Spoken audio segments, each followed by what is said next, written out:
साथियों, आप सभी का स्वागत है आपके अपने यूट्यूब चैनल अवनीश्वर पाठशाला में अवनीश पाठशाला में। तो साथियों, आज की शुरुआत करते हैं आज की मुख्य खबरों से। तो साथियों, आज की जो पहली खबर है उसको हम लोग ध्यान में रखेंगे। उसके बारे में पढ़ते हैं। जो राधा कृष्णन जी हैं, वो हमारे नए भारत के उपराष्ट्रपति बने हुए हैं। यानी अभी पिछले ही कुछ दिनों में उपराष्ट्रपति जी ने इस्तीफ़ा दिया था, धनखड़ जी ने।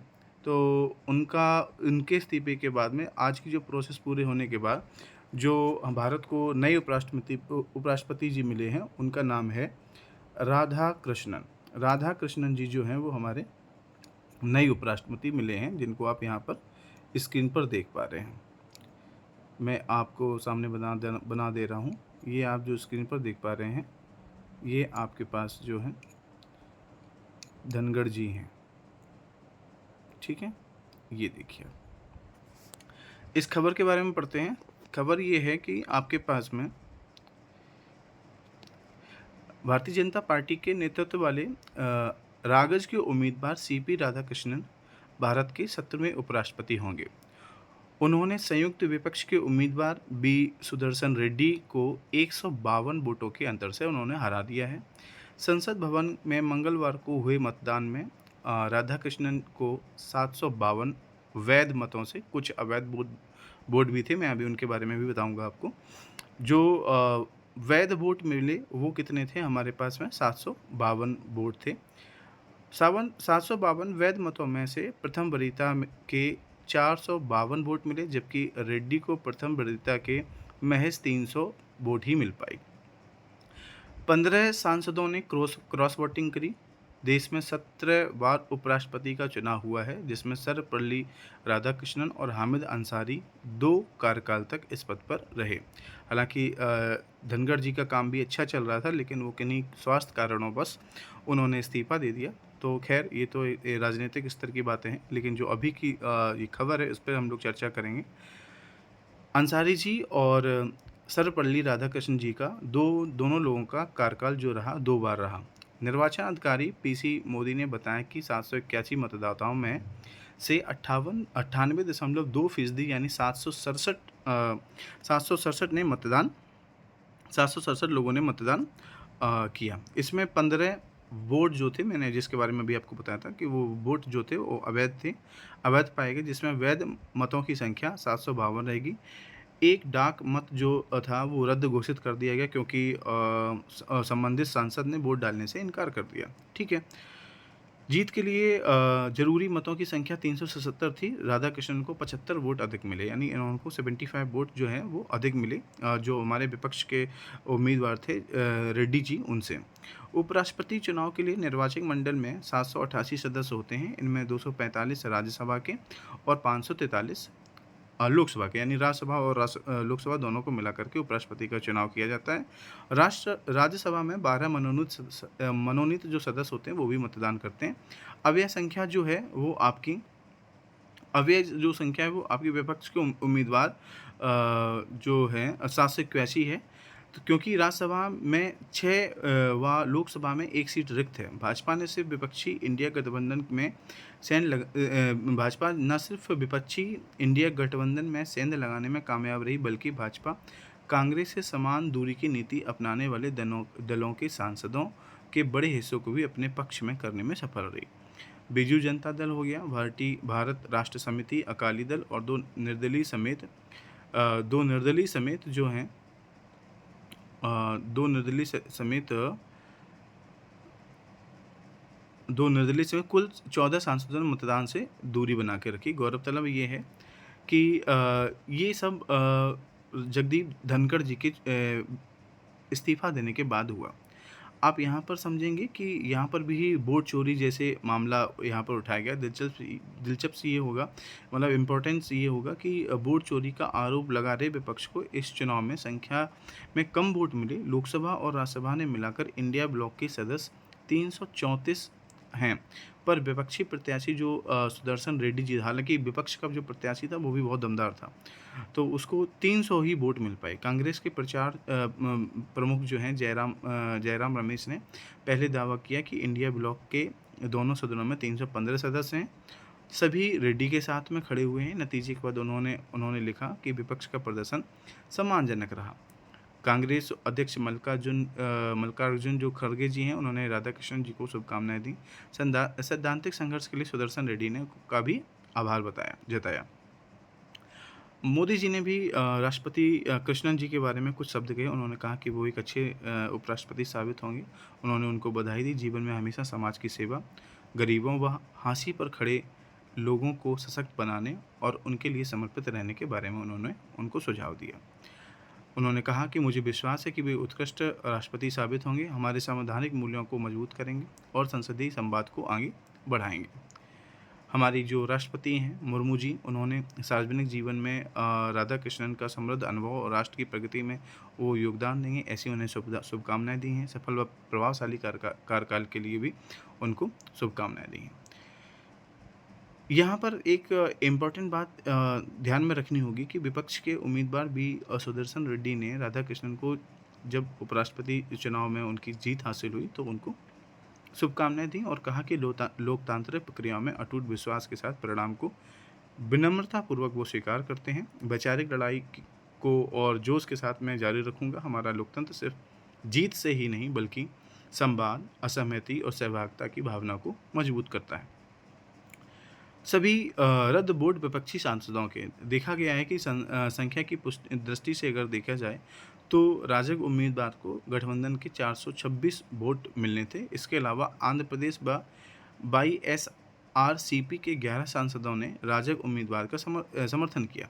इस प्रकार यह संख्या 437 तक पहुंची थी, पर राधाकृष्णन को विपक्ष के 15 सांसदों ने भी वोट दिया, जिससे उनके मतों की संख्या 452 होगी। सूत्रों ने बताया कि अवैध करार दिए गए सभी जो मत थे वो विपक्षी गठबंधन के थे। आप देख पा रहे हैं अभी मैं आपके सामने ये जो स्क्रीन पर फ़ोटो तस्वीर दिखा रहा हूँ, यही हमारे उपराष्ट्रपति जी हैं राधाकृष्णन जी, और उनके साथ में जो हमारे पास हमारे सम्माननीय जो मोदी जी हैं उनको भी आप देख पा रहे हैं। ठीक है, कुल मत कितने पड़े हैं? कुल मतदाता जो हैं वो हैं 781, वोट पड़े हैं 767, मान्य वोट हैं 752 और रद्द वोट जो हैं वो कितने हैं? 15 वोट हैं। 12 में से 15 सांसदों ने क्रॉस वोटिंग करने की संभावना की थी। ठीक है, आप इसको समझ पा रहे होंगे। अगर आप एक दूसरा चार्ट भी देखेंगे तो मैं आपको समझा सकता हूँ कि लोकसभा में हमारे पास में जो 542 सांसद हैं, एक सीट खाली रह जाती है। 239 सांसद हैं, 6 सीट खाली रह जाती हैं। कुल सांसदों की संख्या वो है 781 है। जो बहुमत है वो 384 वोट पर था। अवैध वोट जो पड़े वो 15 वोट पड़े हैं। और इसमें जो एनडीए भारतीय जनता पार्टी के सपोर्टिंग जो पार्टीज़ हैं जिनको एनडीए गठबंधन के नाम से जानते हैं, तो उसमें बहुमत से 68 वोट ज़्यादा मिले, जबकि इंडिया गठबंधन को मात्र 300 ही वोट मिल पाए। इसके बाद हम लोग देखें, 3 पार्टियां जो थीं उन्होंने इससे दूरी बना के रखी। BRS, BJD और SAD नाम की पार्टियों ने इस चुनाव से दूरी बना के रखी। अगर आप देख पा रहे हैं, ये हमारे उपराष्ट्रपति जी को देख पा रहे हैं। फिर इसके बाद हम लोग देखें इनका जो परिचय है, इनका पूरा जो नाम है वो इनका पूरा नाम है चंद्रपुरम पोनुसामी राधाकृष्णन। इनका जन्म 20 अक्टूबर 1957 को तमिलनाडु में तिरुपुर जिले में हुआ। शिक्षा इनकी BBA है BO चिदम्बरम कॉलेज से, तूतीकोरिन। अगर इनके राजनीतिक सफ़र की बात करें तो ये 2 बार लोकसभा सांसद रह चुके हैं कोयम्बटूर से। तमिलनाडु भाजपा के अध्यक्ष भी रह चुके हैं। राज्यपाल का अनुभव झारखंड, तेलंगाना, पांडुचेरी और महाराष्ट्र। ये भारत के इम्पोर्टेंट क्वेश्चन ये है कि ये भारत के 15वें उपराष्ट्रपति बने हैं। इसके बाद आज की जो दूसरी खबर है जो काफ़ी इम्पोर्टेंट है वो ये है कि विशेष सचिव ने शिक्षक भर्ती संशोधित अर्हता जारी कर दी है। उन्होंने एडिट कॉलेजों की TGT भर्ती में बायो को एक बार फिर से शामिल कर लिया गया। प्रयागराज कार्यालय से की सूचना के अनुसार उत्तर प्रदेश में 4512 सहायता प्राप्त माध्यमिक विद्यालयों में प्रशिक्षित स्नातक यानी TGT भर्ती में जीव विज्ञान विषय को फिर से शामिल कर लिया गया है। इसी के साथ जंतु विज्ञान और वनस्पति विज्ञान के स्नातक डिग्री तथा B.Ed करने वालों को TGT भर्ती में मौका दिया गया है। पीजीटी भूगोल की अर्हता में संशोधन करते हुए बीएड के साथ परास्नातक में भूगोल विषय को अनिवार्य कर दिया गया है। अभी तक इस संबंधित विषय से स्नातक को करने वाले अभ्यर्थी इसी प्रकार पीजीटी नागरिक शास्त्र विषय के लिए भी अब बीएड के साथ राजनीतिक विज्ञान अथवा राजनीतिक शास्त्र में विषय में परास्नातक आवश्यक होगा। इस संबंध में विशेष सचिव कृष्ण कुमार गुप्ता ने आदेश जारी किया है। निर्देशक माध्यमिक और सभापति माध्यमिक शिक्षा परिषद को उन्होंने ये बात भेजी हुई है। शिक्षक की सभी मांगें उन्होंने मानी हैं। टीजीटी बायो पद बहाल कर दिए हैं। शिक्षकों की शैक्षिक अर्हता संबंधी मांगों पर शासन ने जो ठकुराई गुट के सुझाव थे, शासन ने ठकुराई गुट के सुझाव स्वीकार कर लिए हैं। शिक्षक संघ ने बताया कि नए शासनादेश में ठकुराई गुट की 8 मांगों के आधार पर संशोधन किया गया है। इसके साथ ही सहायता प्राप्त माध्यमिक विद्यालयों में टीजीटी जीव विज्ञान पद का विषय दोबारा से बहाल कर दिया गया है। प्रदेश महामंत्री लालमणि द्विवेदी ने बताया कि शासन ने संगठन के सभी सुझाव को स्वीकार कर लिया। संगठन के नए शासन और यूपी बोर्ड के प्रति धन्यवाद ज्ञापित किया है। लालमणि ने बताया कि 22 अप्रैल 2025 को जारी आदेश और शिक्षकों और प्रधानाचार्य की अर्हताओं में बड़े बदलाव किए गए थे, जिन पर संगठन ने कई कमियां बताई थीं। इसके बाद संगठन ने 24 जून, 8 जुलाई और 31 जुलाई को शासन व बोर्ड के अधिकारियों से मुलाकात करी और अपनी आपत्तियां दर्ज करीं। अगली खबर की तरफ बढ़ते हैं। इंटर कॉलेजों में प्रवक्ता के लिए पीजी के साथ बीएड अब अनिवार्य कर दिया गया है। जैसे प्रदेश के इंटर कॉलेजों में प्रवक्ता बनने के लिए अब पीजी के साथ बीएड भी करना होगा। जो यहाँ के मुख्य सचिव हैं, विशेष सचिव जो हैं सचिव कृष्ण कुमार गुप्ता ने माध्यमिक शिक्षा निर्देशक एवं माध्यमिक शिक्षा परिषद के सभापति को भेजे गए आदेश में कहा कि अभी तक इंटर कॉलेज में प्रवक्ता पद पर शिक्षकों की योग्यता स्नातक स्तर पर की डिग्री मानी थी, जिसमें उन्होंने संशोधन कर दिया है। अब पीजी के साथ बीएड भी करना अनिवार्य कर दिया है। आदेश में कहा गया है कि प्रदेश में अशासकीय मान्यता प्राप्त सहायता प्राप्त उच्च स्तर माध्यमिक विद्यालयों में की नियुक्ति के निर्धारण में शैक्षिक अर्हता को निरस्त कर नए सिरे से इनके आदेशों की जारी कर दिए जाएंगे। 22 अप्रैल 2025 को जारी आदेश में हाई स्कूल में जीव विज्ञान विषय की सहायक अध्यापक की अर्हता को शामिल नहीं किया गया था, जिसे अब शामिल कर लिया गया। मैंने अभी आपको बताया था। इस प्रकार अब हम लोग अशासकीय मान्यता प्राप्त सहायता प्राप्त संस्थानों के अध्यापकों की नियुक्ति व पदोन्नति के लिए इंटरमीडिएट शिक्षा अधिनियम 1921 के अध्याय 2 के विनिमय 1 के परिशिष्ट काल में स्थापित हाई स्कूल के सहायक अध्यापक एवं इंटरमीडिएट प्रवक्ता पद के लिए विषयवार शैक्षिक अर्हता निर्धारित कर दिया गया है। अगली खबर जो कि मुख्य है, आपको पता होना चाहिए, रेलवे भर्ती बोर्ड ने ग्रुप डी के लिए पहली सीबीटी परीक्षा का आदेश जारी कर दिया है। 17 नवंबर से ये परीक्षाएं शुरू होंगी। पहला सीबीटी टेस्ट होगा, कंप्यूटर बेस्ड टेस्ट होगा, जो कि प्री टाइप का होगा। उसके बाद में आपको मेंस देना पड़ेगा। इसमें 100 प्रश्न पूछे जाएंगे, जिसमें सामान्य विज्ञान, गणित, सामान्य बुद्धि, तर्क और सामान्य जागरूकता, करंट अफेयर्स के से जुड़े हुए प्रश्न होंगे। आरआरबी प्रयागराज के चेयरमैन अभिजीत सिंह ने बताया कि आरआरबी की वेबसाइट जो है, आरआरबी जो ऑफिशियल है, उस पर जाकर के आप उसको 10 दिन पहले से यहाँ से एडमिट कार्ड डाउनलोड कर पाएंगे। एक सबसे बड़ा जो मुद्दा चल रहा है वो ये चल रहा है कि नेपाल में नौजवानों ने तख्ता पलट कर दिया है। वहाँ की संसद जला दी है, आप ये देख पा रहे हैं, यहाँ वहाँ की संसद जला दी है। भ्रष्टाचार और सोशल मीडिया बैन, ये पूरा मामला सोशल मीडिया के बैन से स्टार्ट हुआ था और अब भ्रष्टाचार जैसे कई विभिन्न आरोपों में इसको दिखाया जा रहा है। अब यहाँ पे देखेंगे कि भ्रष्टाचार और सोशल मीडिया पर प्रतिबंध के खिलाफ सुलगी जो ये इतनी बड़ी घटना चल रही है, इससे प्रभावित होकर वहाँ के प्रधानमंत्री जो ओली शर्मा थे, उन्होंने इसका अपने पद से इस्तीफा दे दिया है और उन्होंने उनका जो निजी आवास था, वहाँ पे कई नेताओं को वहाँ के लोगों ने घेर लिया। आक्रोश ज़्यादा हुआ। वहाँ की संसद, वहाँ का सुप्रीम कोर्ट, प्राइम मिनिस्टर का आवास, यहाँ पर लोगों की बहुत बड़ी संख्या में उनका जमावड़ा हुआ, आगजनी हुई, बहुत से लोग घायल हुए, कई लोगों की तो जान भी चली गई। तो इससे प्रभावित होकर वहाँ के जो प्राइम मिनिस्टर हैं, उन्होंने वो इस्तीफा दे दिया है। भारत ने इस पर ध्यान रखते हुए भारत ने कई हवाई और रेल और बस यात्राएं जो थी उनको रोक दिया है। भारत के प्रधानमंत्री मोदी ने कहा कि नेपाल स्थिरता, शांति और समृद्धि हमारे लिए अत्यंत महत्वपूर्ण है। मैं अपने नेपाल के भाइयों बहनों से अपील करता हूँ कि वो शांतिपूर्वक रह करके शांति का समर्थन करें। वहाँ राष्ट्रपति भवन में सुप्रीम कोर्ट में आग लगा दी गई। वित्त मंत्री और पूर्व पीएम जो हैं उनको पीटा गया। प्रधानमंत्री केपी शर्मा ने अपना पद से इस्तीफा दे दिया। हवाई अड्डे की सभी उड़ानें रद्द कर दी गई। भारत नेपाल जो सीमा है वो उसको बॉर्डर से आवाजाही को रोक दिया गया है। अगली खबर की तरफ बढ़ते हैं। ये आप देख पा रहे हैं नेपाल में तख्ता पलट की एक तस्वीरें हैं, आप उनको अच्छे से देख पा रहे हैं। प्रदर्शनकारियों ने बंदूकें हाथ में लेकर रखी हैं।